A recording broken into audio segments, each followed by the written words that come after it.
哈利路亞，感謝主啊！咁我快咧，因為咧我哋跟住陸續都仲有分享啊。咁我今日我分享呢個係以賽亞書30章15節。咁咧其實好緊要嘅一樣嘢就係咧，大家睇一睇呢4個字平靜安穩啊，係啊，平靜安穩。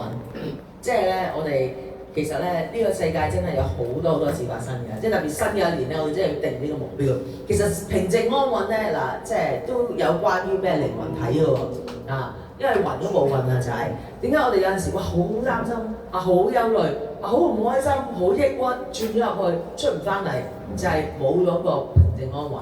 係啊，即係我哋有信心啊，但係我哋有陣時冇信心，即係其實都係個魂嗰部分啊，都係一樣係啊。咁咧聖靈就調教我哋咯，係啊，有時嗰啲信心爆棚，可能你知道嗰個信心係嚟自肉體啊，定係真係你相信神會做到。如果你相信神會做到咧，你必然係有一樣嘢知道行得啱佢嘅旨意，而且唔係你去求佢都會俾你嘅，係啊，即係有時你會好清楚嘅有啲方向。我覺得神咧都係好想俾好多嘢我哋嘅，係好豐盛嘅我哋嘅神。即係我都聽好多唔同嘅神學觀啦，即係其實雖然我唔係好叻，但係我都略了解好多唔同，即係好似以前傳統一啲啦，或者另一啲，或者我哋依家係叫做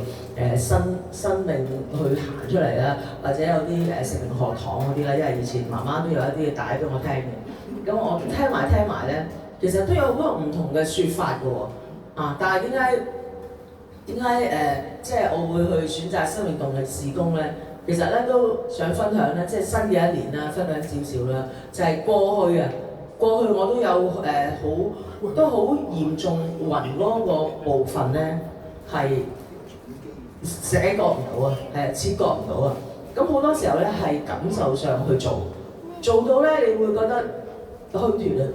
做到你會人咧係有暈嘅部分，如果你暈嘅部分冇完全冇感情冇感受咧，咁你呢一個就都係問題嚟嘅，因為呢啲要冷血，係啊，所以唔係完全冇嘅，係啊，係要有嘅。但係咧，你要真係去知道究竟係唔係真係應該要做，定係唔應該要做，定係做多咗？其實好多時候咧，我哋係做多咗嘅，或者係講多咗，係啊，反而我哋咧要有咩聽多啲。